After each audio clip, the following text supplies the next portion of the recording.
Olá, queridos alunos! Meu nome é professora Milena, sou professora de Biologia e estou aqui hoje para ensiná-los a resolver a prova da FAMEMA e FAMERP. Em Biologia, vamos gabaritar. Vem comigo! Quando nós olhamos para essa questão, ele fala: o gráfico ilustra a variação dos níveis de 3 hormônios durante o processo da gravidez. Então, observem, 3 hormônios durante o processo da gravidez. Vamos tentar lembrar? A gente ovula no 14º dia, a fecundação acontece na tuba uterina, ok? E o bebê, ele consegue nidar, implantar no útero na fase de blastocisto, mais ou menos com 10 dias. É ali que ele começa a produzir hormônios. Então ele diz: as setas verticais mais largas representam maior quantidade relativa do hormônio liberado. Dá uma olhada aqui, ó, placenta, embrião, o útero, ok? Dá uma olhada nesse hormônio, que é o HCG, que é o beta-HCG. Aqui, os meses ao longo da gravidez, o estrogênio e a progesterona subindo. Vamos só tentar lembrar que inicialmente esse estrogênio e essa progesterona são produzidas pelo corpo lúteo, ok? Que é o folículo rompido, ovulado, rico em gordura, que produzirá os hormônios estrógeno e progesterona. Depois, eles são produzidos pela própria placenta. Depois do 4º mês, quem produz eles é a própria placenta, não é mais o corpo lúteo. O beta-HCG, que é a gonadotrofina coriônica, que é produzido pelo embrião, pelo trofoblasto, pelo córion. E ele vai fazer o quê? Quem lembra? Ele vai fingir que é LH para manter o corpo lúteo, para manter o ovário amarelo, para manter o ovário produzindo estrogênio e progesterona, até o 4º mês. Quando a placenta produz a progesterona e o estrógeno, eu não preciso mais do corpo lúteo. Aí ele cai, ele regride. Até o 4º mês, tá vendo? Ó, até o 3º ele tá alto, depois do 4º mês ele começa a cair. Ele é tão alto que ele consegue ser pego no sangue e na urina da gestante. Então ele fala: qual desses hormônios é detectado no exame de gravidez? A resposta é simples e direta. O exame de gravidez detecta o hormônio beta-HCG, gonadotrofina coriônica. Então, vamos escrever aqui: beta-HCG, gonadotrofina coriônica. Excelente. Aí ele fala: qual líquido biológico normalmente é utilizado para detectar esse hormônio? O líquido biológico é a urina. Ok? Milena, por que eu não respondo sangue? Posso responder. Só que aí o sangue seria um tecido, combinado? E não um líquido biológico. O sangue é um tecido conjuntivo. O beta-HCG está no sangue e por isso é detectado na urina. Como ele disse líquido, eu me sinto mais segura em responder urina. Item B. Por que os hormônios esteroides, quais são os hormônios esteroides? São os hormônios lipídicos, estrogênio e progesterona, não se mantêm elevados após o parto. O que acontece aqui, ó? O parto e eles caem. Porque quem está produzindo, vamos lembrar, quem produz estrógeno e progesterona mesmo? No início, até o 4º mês, até o 3º mês, o corpo lúteo, ok? O ovário. E depois disso, a placenta.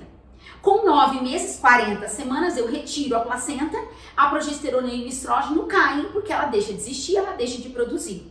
Ok? Então, por que os hormônios esteroides não se mantêm elevados após o parto? Porque o parto leva à queda da placenta, retirada da placenta, que estava produzindo progesterona e estrógeno.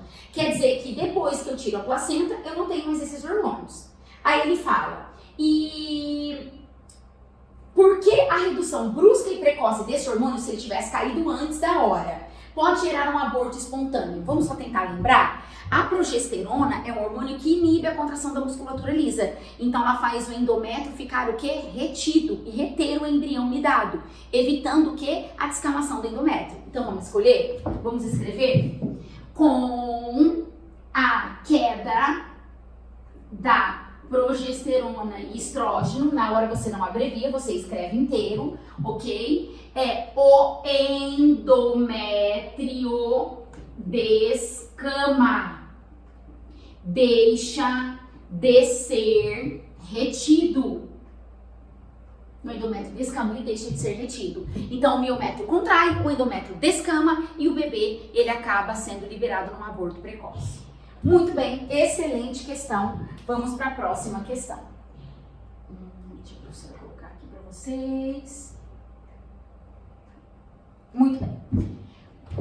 Próxima questão da FAMEMA. Próxima questão da maravilhosa FAMEMA. Vamos lá.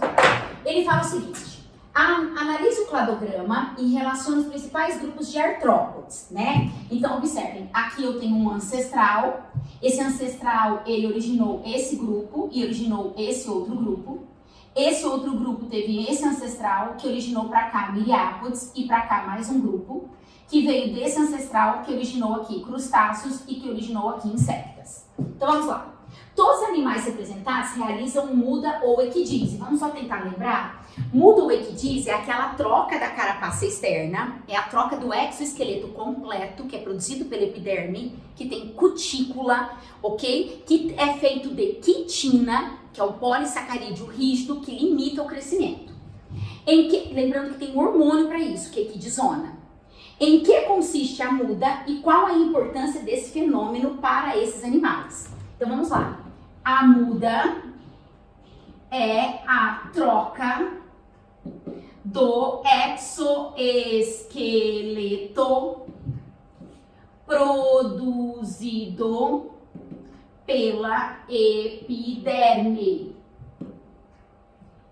Esse fato de retirar a carapaça de quitina externa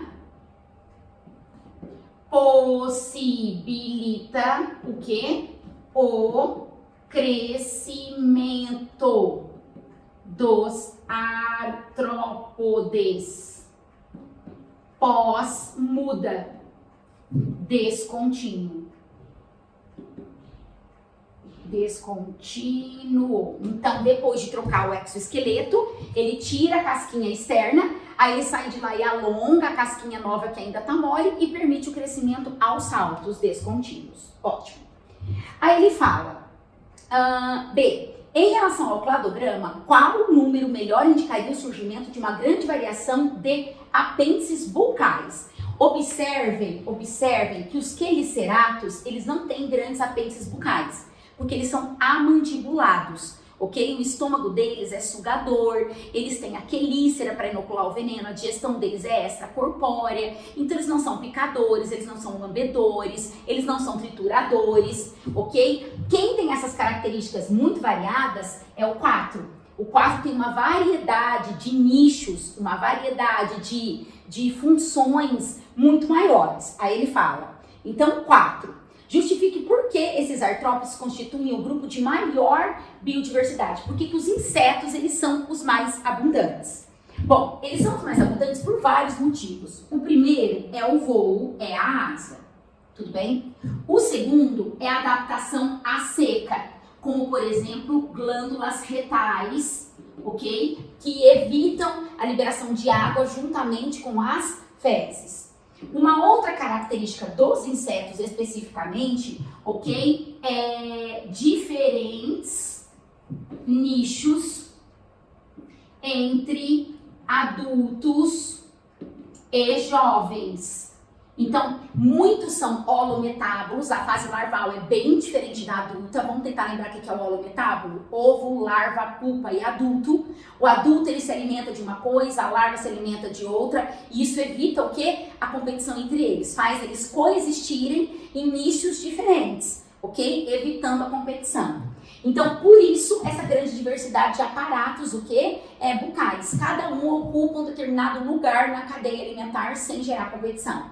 Então, o voo é a asa, a adaptação à seca, diferentes nichos entre adultos e jovens, diferentes reproduções, Você tem o grupo A-metábolo, M-metábolo, holometábolo. O A-metábolo, que é a traça de livro, não tem metamorfose. O M-metábolo tem a ninfa, que parece um adulto, mas ainda não tem asa.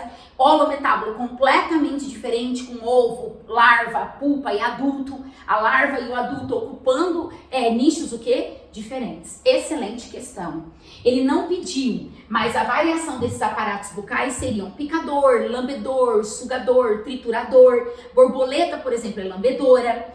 Pernilongo, por exemplo, é picador, sugador. Ok? Barata, por exemplo, é trituradora. Muito boa essa questão da família. Vamos para a próxima questão. Próxima questão.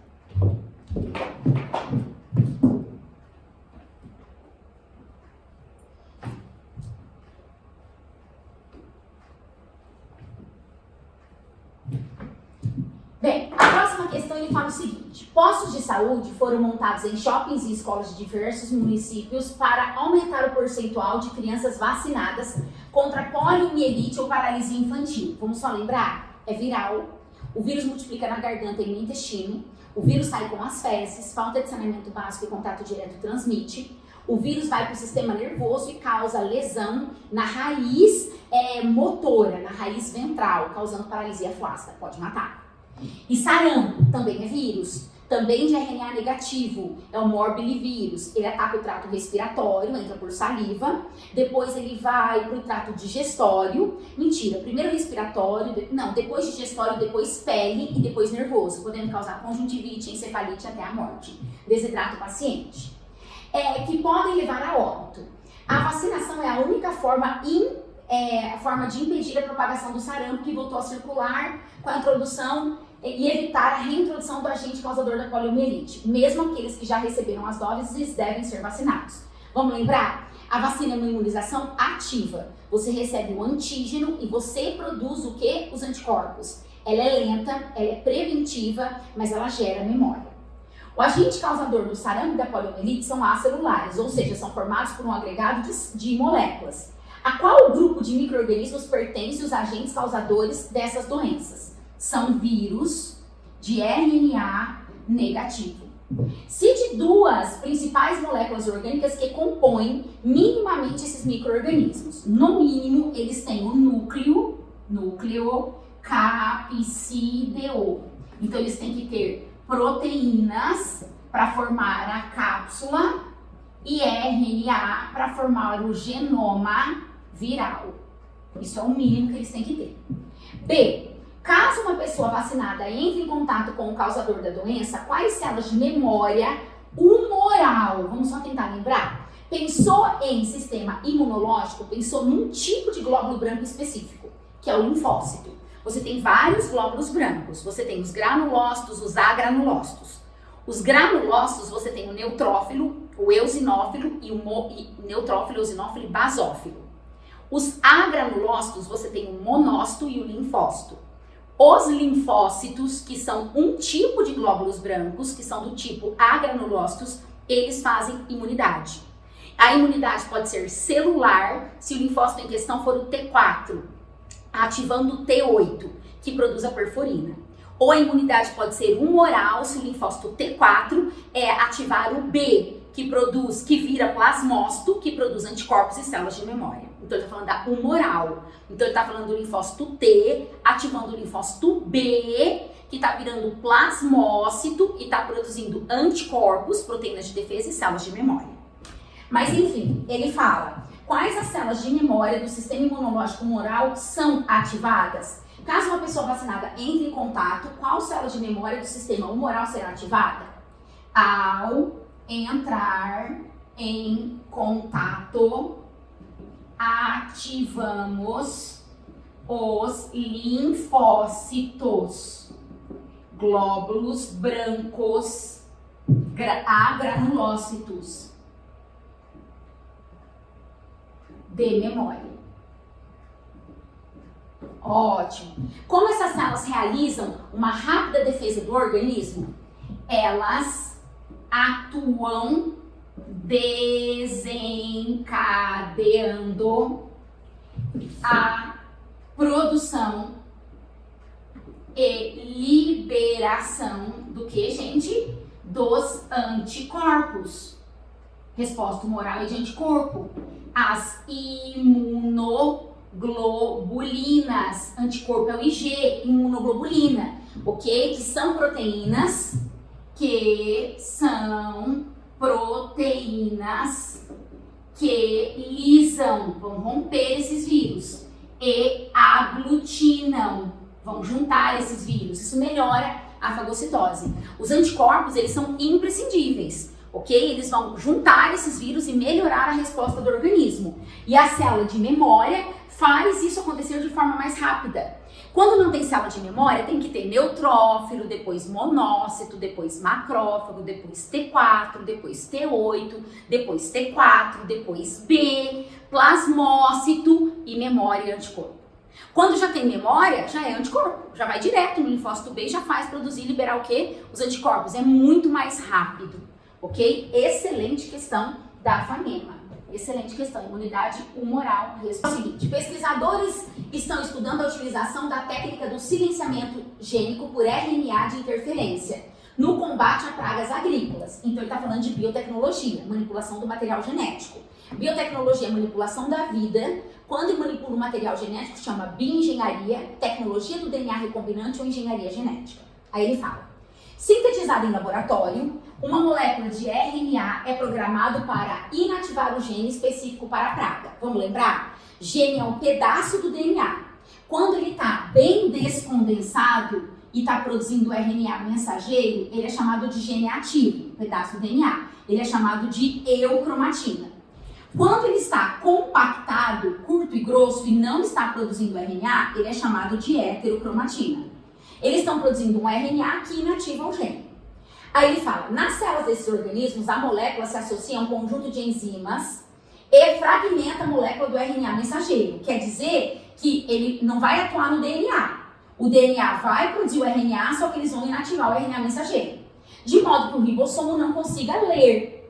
Os pesquisadores desenvolveram plantas transgênicas capazes de sintetizar essas moléculas. Então a gente pegou uma planta, colocou um gene nessa planta para fazer o RNAi.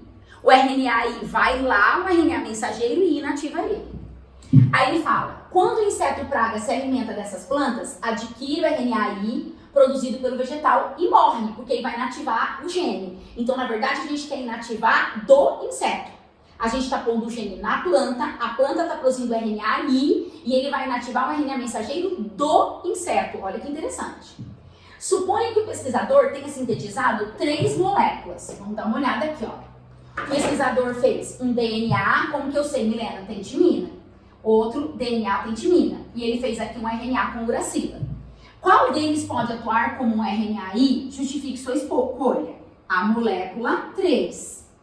Uma vez que RNA não possui a base nitrogenada timina. Então, não tem como o RNA ser 1 e o 2, ele é o 3. Em que local da célula de um inseto praga o RNAi irá atuar? Bom, vamos pensar. Ele vai inativar o RNA o quê? Mensageiro. Como que ele vai fazer isso? De modo que o ribossomo não realize a sua função. Olha lá, um conjunto de enzimas que fragmenta a molécula do RNA mensageiro. Onde que ele vai atuar? Vamos tentar lembrar? Dentro do núcleo tem o DNA. Ali dentro eu faço o RNA mensageiro que vai para o citoplasma. O RNA mensageiro chega no citoplasma, o ribossomo se liga para ler. É isso que eu vou evitar. Então eu vou atuar no citoplasma. Em qual região o RNAi vai atuar? No citoplasma. Ok? Por que essa técnica é chamada de silenciamento do gene? Porque vamos pensar, o que é gene? Um pedaço do DNA. O que ele produz? O RNA mensageiro. Qual o objetivo do gene do RNA mensageiro? A proteína. Por isso que o RNA mensageiro vai para o citoplasma produzir a proteína. O que o RNAi vai fazer? Inativar o mensageiro. Não vai ter o produto que é a proteína. Então ele fala, por que essa técnica é chamada de silenciamento gênico?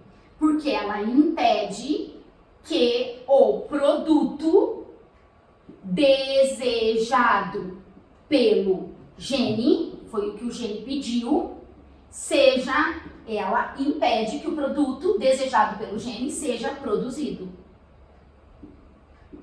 impede a síntese da proteína.